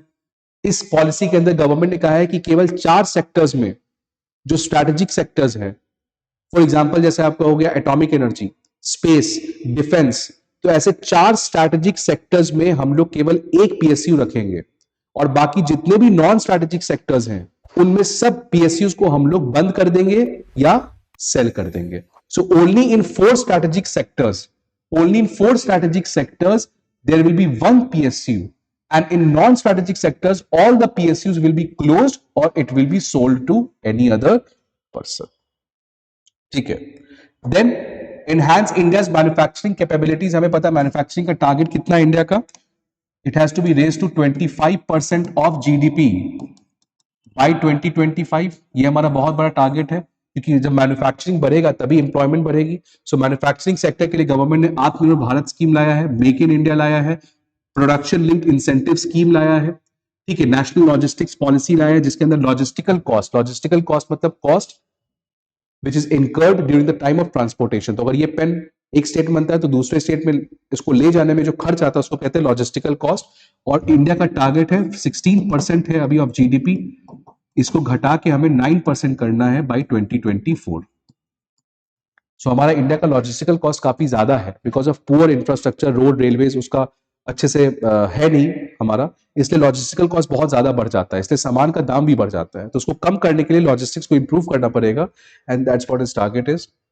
Then opening the strategic sectors, right, opening the strategic sectors such as defense and other things, mining and space and private sector. Support measures for MSME such as emergency credit line guarantee scheme. This scheme is very very important and this scheme we will be discussing in coming chapters। ठीक है, तो MSME के लिए pandemic के समय MSME बहुत critical sector है, 50% manufacturing को कंट्रीब्यूट करता है, लार्जेस्ट एम्प्लॉयमेंट जनरेट करता है, इसलिए इसको बचाने के लिए, इसको सपोर्ट करने के लिए एक फ्लैगशिप स्कीम लाया गया गवर्नमेंट का MSME सेक्टर के लिए, ठीक है। Then 100% FDI under the automatic route, तो बहुत सारे ऐसे सेक्टर्स को ऑपरेट किया गया FDI के लिए। ऑटोमेटिक रूट का मतलब you don't need the approval from the government, you can directly invest, ठीक है। And because of all these reforms private sector का participation has increased, right, and that's what you can see. FDI जो है हमारा gross FDI bye GDP, तो अगर FDI bye GDP का ratio निकालोगे तो पहले लगभग on an average 2.2% of GDP था, बट आज सिंस FY14 से जब बीजेपी गवर्नमेंट आई है तब से लेके अभी तक 2.6 हो चुका है।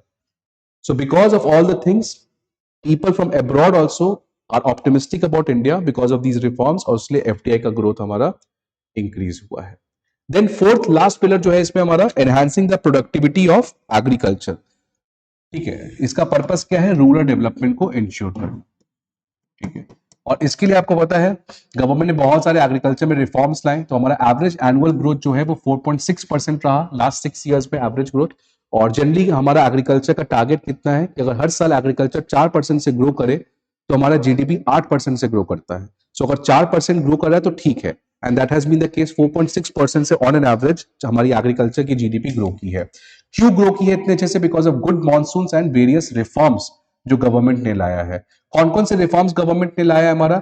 Optimise the reduce the cultivation cost, cost को कम करेंगे, उसके लिए soil health card, micro irrigation fund, organic and natural farming को प्रमोट किया गया है। ये आगे देखेंगे हम लोग अपने एग्रीकल्चर के चैप्टर में इन द इकोनॉमिक सर्वे, ठीक है।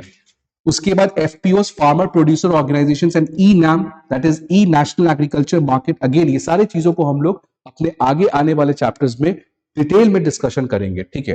एग्री इंफ्रास्ट्रक्चर फंड जो 1 लाख करोड़ का फंड बनाया गया था, किस तरीके से एग्रीकल्चर में इंफ्रास्ट्रक्चर्स को क्रिएट किया जा सके, सच एज कोल्ड स्टोरेज, ठीक है, अदर थिंग्स। किसान रेल, ठीक है, कि जो प्रोडक्ट है, जो पेरिशेबल प्रोडक्ट्स है, जो जल्दी सड़ जाते हैं, उन प्रोडक्ट्स को इजिली ट्रांसपोर्ट किया जाए। Then cluster development programme and support for creating the startup ecosystem in agriculture and allied sector. So all those reforms has been brought by the agriculture sector. But one thing which you should note कि survey has categorically excluded the 3 farm laws. So 3 farm laws के बारे में the survey has not talked about it. I think so the survey might be some reasons कि survey ने उन 3 reforms के बारे में बिल्कुल चर्चा नहीं किया है इस पूरे अपने topic में. But that reform was also very good in nature. But the survey has not talked about that reform. ठीक है, नाउ तो इतने रिफॉर्म्स हुए, ठीक है ना, ये 4 रिफॉर्म्स हुए हमारे देखने को मिला हमने, ठीक है। First creation of public goods, ठीक है। उसके बाद second trust based governance, third promoting the private sector, ज्यादा प्राइवेट सेक्टर को इंक्लूड करो, एंड एग्रीकल्चर रिफॉर्म करो। तो इतने रिफॉर्म के बावजूद जो डिविडेंड, जो प्रॉफिट, जो इकोनॉमिक रिफॉर्म्स आना था, जो जीडीपी ग्रो करना था 10% से 9% से 8% से, वो नहीं हो पा रहा है, वो नहीं हुआ। और उसका रीजन अब सर्वे डिस्कस करता है कि why it was not able to happen, why it was not able to happen. तो इसमें सबसे पहले आपको देखना पड़ेगा, ठीक है। So what question we are trying to address कि despite all the reforms, despite all the reforms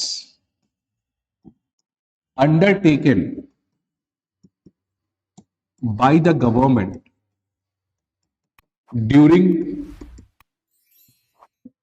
2014 to 2022, the growth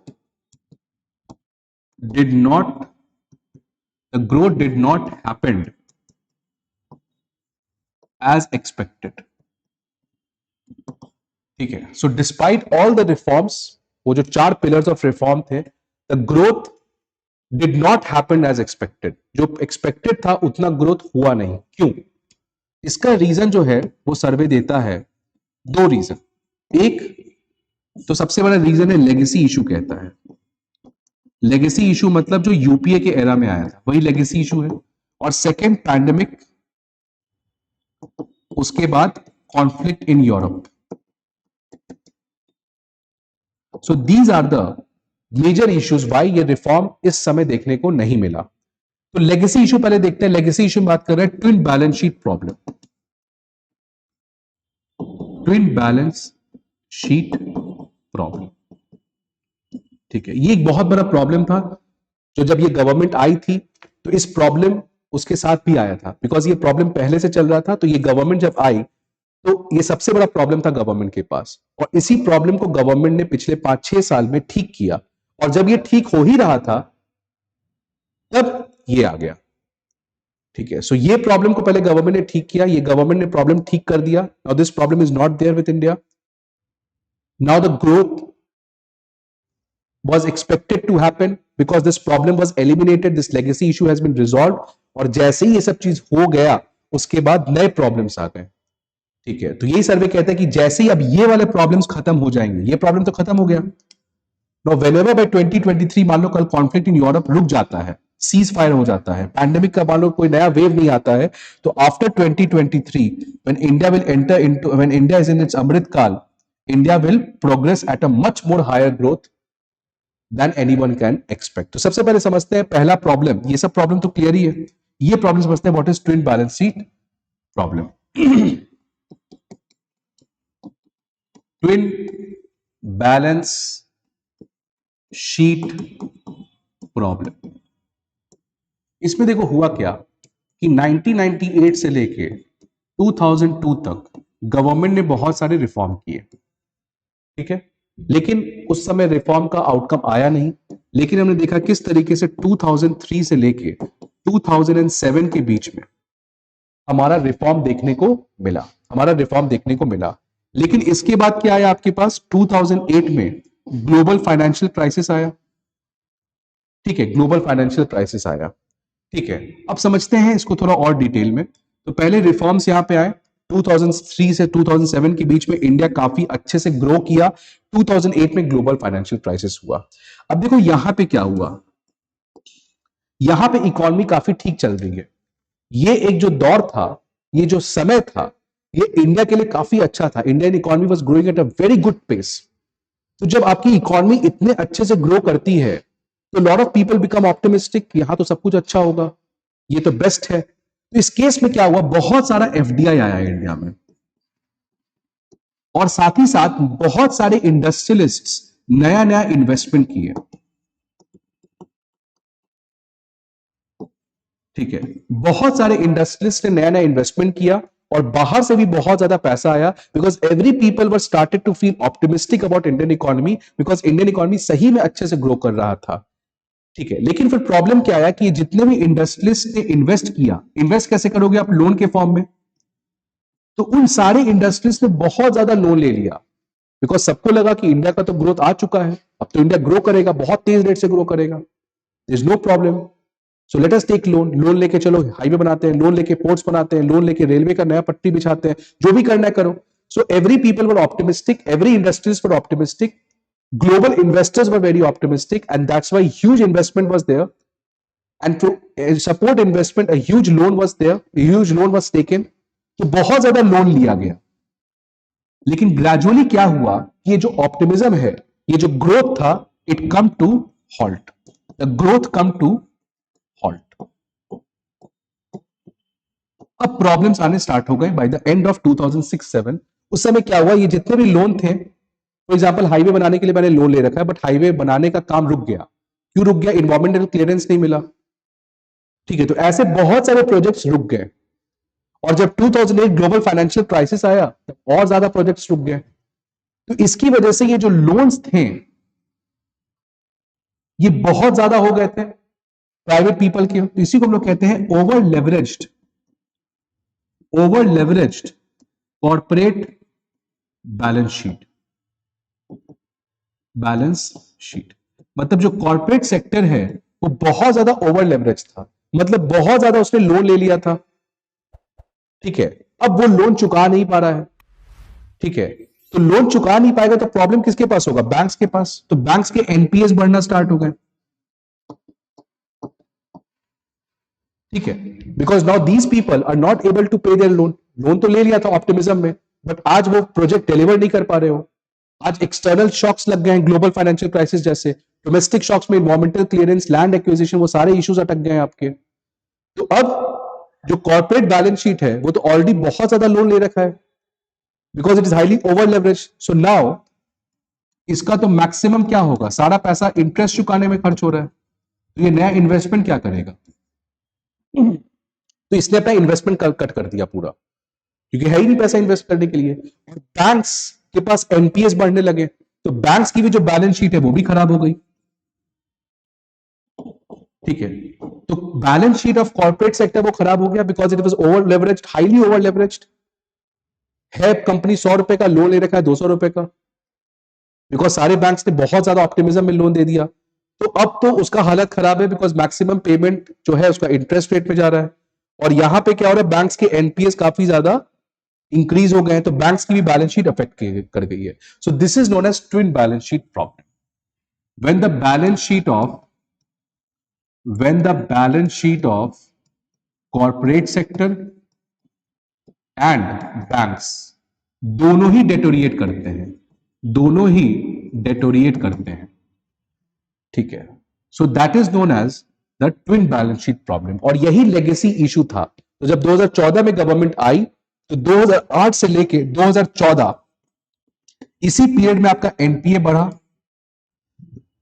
और कॉर्पोरेट बैलेंस शीट अफेक्टेड था, तो इन्वेस्टमेंट पूरा खत्म हो गया। तो इसलिए गवर्नमेंट ने, सर्वे ने कहा है कि द गवर्नमेंट का पहला इंपॉर्टेंट प्रॉब्लम क्या था कि इस लेगेसी इशू को रिजॉल्व करना। इसलिए गवर्नमेंट 5-6 साल में अभी इस पूरे प्रॉब्लम को रिफॉर्म की है बाय ब्रिंगिंग न्यू पॉलिसीज। लेकिन जैसे ये प्रॉब्लम खत्म हुआ, बैंक्स के एनपीएस खत्म हुए, कॉर्पोरेट बैलेंस शीट इंप्रूव किया, now they were not over leveraged. लेकिन फिर पैंडेमिक आ गया और फिर वॉर आ गया कॉन्फ्लिक्ट में, इसलिए वो प्रोग्रेस रुक गया। सो this is what the survey talks about. देखो हमारा a private sector debt to GDP ratio went from 72.9 to 103.6% by December 2010. सोचो, इतना ज्यादा प्राइवेट सेक्टर होता है, इसी को कहते हैं ओवर लेवरेज्ड। देख लो, डेप्ट टू जीडीपी रेशियो 72 से कितना हो गया, 113, दैट मींस ओवर लेवरेज्ड, इसी को ओवर लेवरेज्ड कह देंगे। Soon as the credit and investment book proved unsustainable, unsustainable का मतलब वही external shocks, internal shocks, land acquisition, environmental issue, ठीक है, another things happened. The twin deficit crisis of 2013 revealed. So 2013 में नॉट बहुत बड़ा क्राइसिस नहीं आया था, बट एक क्राइसिस देखने को मिला, twin deficit. Twin deficit crisis का मतलब हमारा फिस्कल डेफिसिट और करंट अकाउंट डेफिसिट। जब ये दोनों डेफिसिट्स एक थ्रेशोल्ड को क्रॉस कर जाते हैं तो उसको हम लोग कहते हैं twin deficit problem, fiscal deficit and current account deficit. Okay, as the investments made by companies went sour, मतलब जब इन्वेस्टमेंट्स खराब होने लगे, it impaired their ability to repay back the loans. अब वो लोन चुका नहीं पा रहे बिकॉज उनके इन्वेस्टमेंट्स अटक गए हैं। Hence, banks' NPS started to rise, and because of that, banks' credit supply was severely constrained. अब बैंक्स के पास इतना एनपीए है तो बैंक्स एक्स्ट्रा लोन देगी कैसे, और लोन देगी नहीं तो नया इन्वेस्टमेंट नहीं आएगा।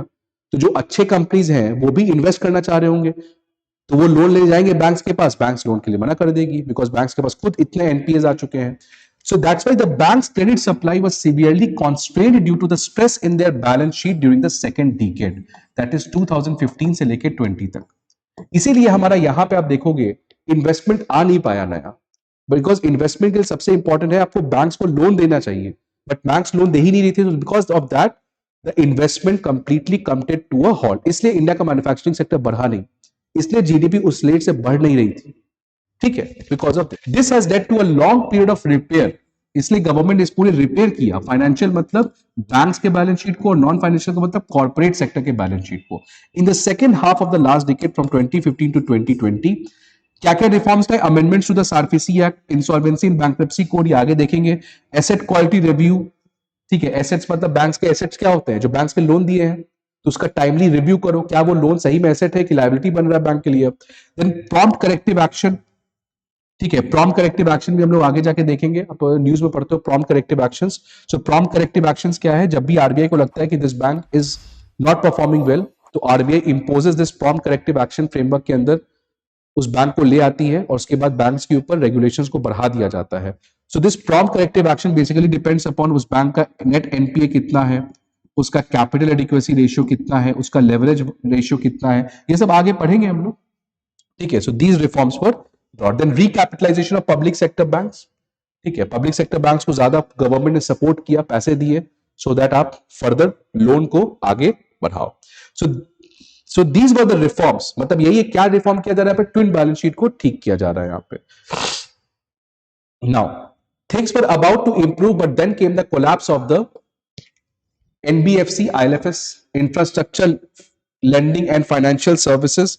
तो ये भी जो financial and leasing services, infrastructure finance and leasing services, तो इस सेक्टर में भी हमारा क्या हुआ, आपको पता है 2018 में कोलैप्स कर गया। तो एक तो लेगेसी इशू चला आ रहा था बैंक्स का, अब एनबीएफसी में भी क्राइसिस आ गया। What are the difference between banks and NBFC, ठीक है, तो बेसिकली आगे जाके पढ़ेंगे डिफरेंस, बट एनबीएफसी का क्या रेलेवेंस होता है बैंक्स के अलावा, बिकॉज एक तो एनबीएफसी लॉन्ग टर्म लेंडिंग देते हैं 30 साल के लिए, 40 साल के लिए, वो इंफ्रास्ट्रक्चर प्रोजेक्ट्स, और साथ ही साथ एनबीएफसी का जो लोगों को लोन देते हैं वो काफी उन लोगों को देते हैं जिनको बैंक से लोन नहीं मिलता है, तो इसलिए NBFC gives loan too much more riskier sector, ठीक है, उसका वही काम है, तो इसलिए एनबीएफसी का रीच काफी ज्यादा होता है लोगों के बीच में।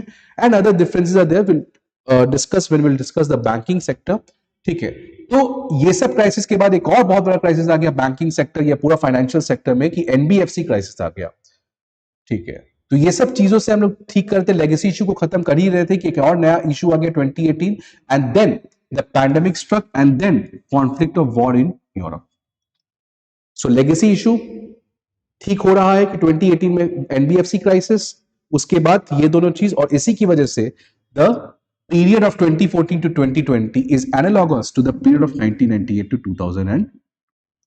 तो वही चीज है, इसलिए इस पूरे पीरियड में जो जीडीपी का ग्रोथ रेट है वो बहुत ज्यादा देखने को नहीं मिला, ठीक है, because of all these things. लेकिन अब all these problems have been removed. आप देखो पैंडेमिक के नए वेव्स आ नहीं रहे, कॉन्फ्लिक्ट ऑफ जो वॉर चल रहा है ये एक थोड़ा प्रॉब्लम है, ये पता नहीं कहां जाएगा, but if the war also stops तो हमारा बैलेंस शीट एकदम ठीक है, एनबीएफसी क्राइसिस को भी रिजॉल्व कर दिया गया है. So now all those problem, all those shackles, everything has been removed. Now it is a time of India to take a big leap in our economy after 2023. इसके बाद last में हम लोग देखेंगे growth magnets in these decades. So what are the growth magnets? तो सबसे पहले drivers of India's economic growth. तो हेल्दी बैलेंस शीट, तो आज हमारा बैलेंस शीट काफी ठीक है. सो डिजिटाइजेशन रिफॉर्म्स जो गवर्नमेंट ने लाए हैं by the public goods infrastructure, government ने स्किलिंग इनिशिएटिव्स किया है, तो उसको क्या फायदा है? Because India wants to reap the demographic dividend. आपको पता है India is a young population और उनको स्किल करके ही हम लोग स्किल कैपिटल बनेंगे वर्ल्ड का, तो बहुत सारे इंडस्ट्रीज यहाँ पे आएंगे, तो एम्प्लॉयमेंट जनरेट होगा, other things like that. Evolving geopolitical situation, आपको पता है कि during this pandemic every country has realised that they need to be less dependent on China. तो बहुत सारे कंट्रीज जो चाइना के ऊपर डिपेंड कर रहे थे, आज सारे कंट्रीज अपने फैक्ट्रीज को बाहर ले रहे हैं. So they trying to diversify their supply chain. तो वो जाएंगे कहां? They will come to India. So this is the evolving geopolitical. See, the more and more people become skeptical about the Chinese economy, more and more people want to get rid of their dependence on China. So it will benefit whom? It will benefit India. And that's why the evolving geopolitical situation is also supports the India, right? Lastly, further reforms are also needed. So survey says कि कुछ और reforms चाहिए हमें, right? Dismantle the licensing, inspection and compliance regime. ठीक है, और जितने भी रेस्ट्रिक्शंस हैं, रूल्स हैं, ठीक है, जो कम्बरसम हो जाते हैं, करप्शन होता है इनकी वजह से, उसको खत्म करो. स्टेट्स आपको डिस्कॉम्स और पावर सेक्टर को रिफॉर्म करो. डिस्कॉम्स आपको पता है जो डिस्ट्रीब्यूशन कंपनीज होते हैं इलेक्ट्रिसिटी को, सबसे प्रॉब्लमेटिक एरिया है हमारे इलेक्ट्रिसिटी के पावर सेक्टर में, या बहुत ज्यादा लोन है डिस्कॉम्स के पास, और डिस्कॉम्स का जनरली स्टेट्स रिस्पॉन्सिबल होते हैं डिस्कॉम्स को मैनेज करने के लिए. और डिस्कॉम्स जब तक रिफॉर्म होगा नहीं तब तक इलेक्ट्रिसिटी सेक्टर अच्छे से रिफॉर्म होगा नहीं. इससे सर्वे कहता है कि state should reform the DISCOM sector. Then education and skilling पे फोकस करना चाहिए गवर्नमेंट को, and also that education and skilling should be done by keeping in mind the requirements of the 21st century. जैसे AI, ML, drones, robotics, इनमें लोगों को ज्यादा से ज्यादा एजुकेशन और स्किल प्रोवाइड करना चाहिए. Healthy lifestyle should be continued, because you know that India का जो नॉन कम्युनिकेबल डिजीज का बर्डन है, ठीक है, डायबिटीज एंड हाइपरटेंशन, इनका काफी ज्यादा इंक्रीज कर रहा है because of our urban lifestyle. So उससे क्या होगा कि इकोनॉमी अगेन ग्रोथ पे इफेक्ट पड़ेगा. इसलिए गवर्नमेंट ने कहा कि हेल्दी लाइफस्टाइल को प्रमोट करना चाहिए. साथ ही साथ long range plans to formulate secure the necessary metals and minerals. ठीक है, आज जो नए नए मेटल्स जैसे लिथियम हो गया, कोबाल्ट आ गया, तो ये सब आज नए मेटल्स है जिनकी बहुत ज्यादा जरूरत है. इसमें भी India is highly dependent on China और लैटिन अमेरिकन कंट्रीज. तो किस तरीके से इंडिया इसमें भी आत्मनिर्भर बने, उसको भी रिफॉर्म करना पड़ेगा. Then public sector asset monetisation को रिफॉर्म करना पड़ेगा. तो एसेट मोनेटाइजेशन स्कीम तो गवर्नमेंट ने ले आया है, बट उसको सक्सेसफुल बनाना है. एंड देन साथ ही साथ एमएसएमई सेक्टर्स को भी काफी ज्यादा रिफॉर्म्स की जरूरत है. सो the survey also gives the certain reforms. So but at the and, तो इस चैप्टर को हमने इस तरीके से डिस्कशन किया है. ये जो पीडीएफ है आपका, ये prelims as well as mains दोनों के लिए रेलेवेंट है, और यहाँ पे हमने हर एक एस्पेक्ट से बात किया है. जितनी चीजें भी सर्वे में मेंशन की गई थी जो हमारे एग्जाम के लिए रेलेवेंट है, everything has been mentioned over here. And the summary of this chapter is that कि इंडिया का जो रिफॉर्म है वो 2014 से लेकर 2022 तक इस गवर्नमेंट ने काफी ज्यादा structural reform, governance reform and macro economic reform किया है.